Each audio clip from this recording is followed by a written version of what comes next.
नमस्कार दोस्तों, मैं Santosh Kumar Yadav. IPL retention policy पर सबको इंतजार था कि इस बार क्या रिटेंशन पॉलिसी होगी, कितने प्लेयर अलाउड होंगे, टीमों की क्या मांग थी। बाकी देखें, कई ऐसी टीमें थीं जो ज़्यादा से ज़्यादा प्लेयरों को रिटेन करना चाहती थी। कई ऐसी टीमें थीं जिनकी शायद आप देखें संख्या कम थी, जिनके प्लेयर अच्छा नहीं कर रहे थे। वो पंजाब हो सकती है, वो शायद कोई तीसरी टीम हो सकती है। खासकर आरसीबी के पास अगर आप देखें जो पुल है शायद उतने बड़े नाम नहीं है। हाँ, खासकर आप देखें कोहली ऐसा नाम है, सिराज नाम है, उसके बाद रजत पाटीदार ने आके अच्छा किया, तो तीन नाम तो आप शायद फ्रंट पे रख सकते हैं। बाकी जो खबरें आई हैं, आईपीएल में एक ऐसा नियम भी आया है कि आप देखते हैं जो ओवरसीज प्लेयर होते हैं उनको कई सारा पैसा मिलता है। इंडियन प्लेयरों से ज़्यादा पैसा मिल जाता है, विराट कोहली से ज़्यादा पैसा मिल जाता है, बुमराह से ज़्यादा पैसा मिल जाता है, सूर्य कुमार यादव से ज़्यादा पैसा मिल जाता है। तो उस पर भी बीसीसीआई एक नया नियम लाई है। बाकी आप देखते हैं कि कोई प्लेयर है, बड़ा प्लेयर है, बड़ा नाम है, कोई बड़ा बल्लेबाज है और खासकर उसका नाम आया ऑक्शन में, आया ऑक्शन टेबल पे आया, उतना बड़ा पैसा उसको नहीं मिल पाया रकम। तो कई बार होता है जैसे आईपीएल शुरू होने को है तो उस प्लेयर ने अपना नाम कई बार वापस ले लिया। आईपीएल टीम को ऐसा अगर आप देखें ये डिसीजन सही नहीं लगता है प्लेयर को, तो इस पे बीसीसीआई एक नया नियम लाई है। बीसीसीआई ने कहा है कि अगर ऑक्शन टेबल आए हैं, किसी टीम ने खरीदा है, भले आप वहाँ इंटरेस्टेड हो या ना इंटरेस्टेड हो, आपको वहाँ खेलना पड़ेगा। अगर आप वहाँ नहीं खेलते हैं, अपना नाम वापस अगर लेते हैं, अगर आपको बिना कोई इंजरी या बिना कोई चोट के मसले के अगर आप ऐसा करते हैं जिसका कोई पुख्ता रीजन नहीं है, तो फिर आपको अगले 2 साल तक बैन कर दिया जाएगा। बाकी रिटेंशन पॉलिसी जो है वो 4 से बढ़ाकर 6 कर दी गई है और कहा गया है कि आप 6 के 6 चाहे प्लेयर रिटेन कर सकते हैं या आप 6 के 6 आरटीएम यूज कर सकते हैं। यानी पहले जो नियम था वो पहले नियम थोड़ा अलग हटके नियम था कि आप 4 प्लेयर रिटेन करेंगे, 3 उसमें क्या करेंगे, इंडियन करेंगे, 1 ओवरसीज करेंगे, 1 आरटीएम का यूज करेंगे। लेकिन इस बार ऐसा कुछ नहीं है। इस बार सिंपल कहा गया कि देखिए हम आपको 6 रिटेंशन पॉलिसी की परमिशन दे रहे हैं, या आप आज 6 के 6 प्लेयर रिटेन कर लें या आप 6 के 6 आरटीएम यूज कर लें। यानी जो आपकी इच्छा है वो आप कर लें। आपको लगता है कि नहीं नहीं यार हमारे पास तो ओवरसीज प्लेयर अच्छे हैं, जैसे हैदराबाद कह रही है, तो हैदराबाद ने कहा वहाँ बीसीसीआई की जब मीटिंग थी तो यार कहा कि यार ये मसला तुम क्यों लगाए हो कि हम इंडियन करें ओवरसीज करें, ये हमारी चॉइस है। तो बीसीसीआई ने कहा यार देखिए मैं इस पर भी कुछ नहीं कह रहा, आपकी इच्छा है तो आप ऐसा भी कर लीजिए। अब कहा गया है कि अगर आप प्लेयर रिटेन करेंगे या आरटीएम यूज करेंगे, आपकी इच्छा है तो आप सारे के सारे चाहें ओवरसीज ले सकते हैं, सारे के सारे चाहें तो इंडियन ले सकते हैं। जैसे हैदराबाद यहाँ क्या कर सकती है, हैदराबाद के पास अगर आप देखें जो रिटेंशन पॉलिसी है ओवरसीज की, खासकर उनके पास हेड अवेलेबल है, उनके पास हेनरी क्लासन है, उनके पास शायद अगर Pat Cummins as of now अगर अवेलेबल रहेंगे तो शायद वो भी खेल सकते हैं, 3 बड़े नाम। उसके बाद मार्करम जैसा एंकरिंग पेस का आप देखें अच्छा बल्लेबाज है। और साउथ अफ्रीका की अगर आप देखें बतौर कप्तान रहते 2 बार टीम को चैंपियन बनाया, तो लीडरशिप ग्रुप में वो भी आ सकते हैं। मार्को एंसन भी उनके पास एक नाम है।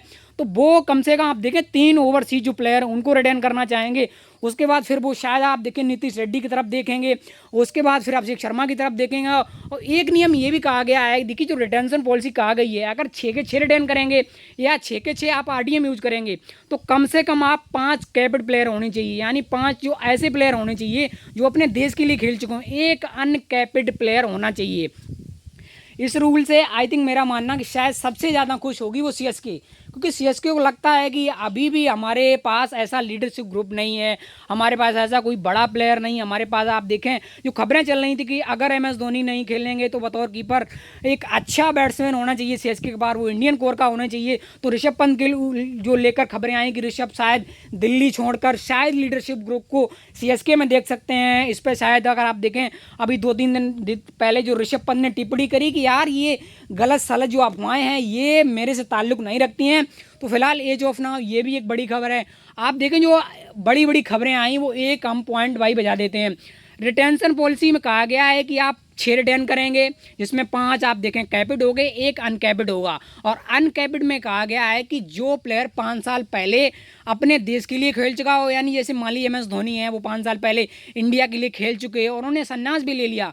आईपीएल 2025 जब तक शुरू होगा तब तक शायद दोनों चीज़ें कंप्लीट हो जाएंगी, तो वो अनकैपिड की कैटेगरी में आके सीएसके उनको रिटेन करेगी और उसकी कीमत मैच 4 करोड़ रुपए है। वो सीएसके को आप देखें ज़्यादा दिक्कत में भी नहीं लाएगा और वो सस्ते दामों पर अगर आप देखें सीएसके के लिए अवेलेबल हो जाएंगे। बाकी जो नए नियम है, अब कहा गया है कि देखिए ऑक्शन टेबल या रिटेंशन पॉलिसी में आपको जो पैसा मिले वो तो टीमें देंगी, लेकिन उसके बाद कहा गया है कि प्रति मैच आपको तकरीबन 7 लाख के तकरीबन रुपए मिलेगा। अगर आप सभी 14 के 14 मैच लीग स्टेज में खेलते हैं, तकरीबन 1 करोड़ 5 लाख के समथिंग जो पैसा बनता है वो आपको अलग मिलेगा, और वो भी फ्रेंचाइजियाँ देंगी। और एक नियम ये कहा गया है कि आप देखते हैं जो बड़े बड़े प्लेयर हैं, देखिए अब बात करते हैं जो मेगा ऑप्शन हुआ, मेगा ऑप्शन के तौर पर आप देखते हैं, अगर आप देखें मिचेल स्टार की आप बात करते हैं, और मिचेल स्टार की ऐसे प्लेयर हैं जिनको आप देखें जितना पैसा मिला, आप देखें वर्ल्ड के सबसे रिचेस्ट प्लेयर बने आईपीएल में। मिनी ऑक्शन में केकेआर ने अपने साथ जोड़ा, पेट कमिंस को हैदराबाद ले गई। 20 करोड़ से ज़्यादा रकम मिलना ये बहुत बड़ी बात होती है मैच 2 महीने के अंदर।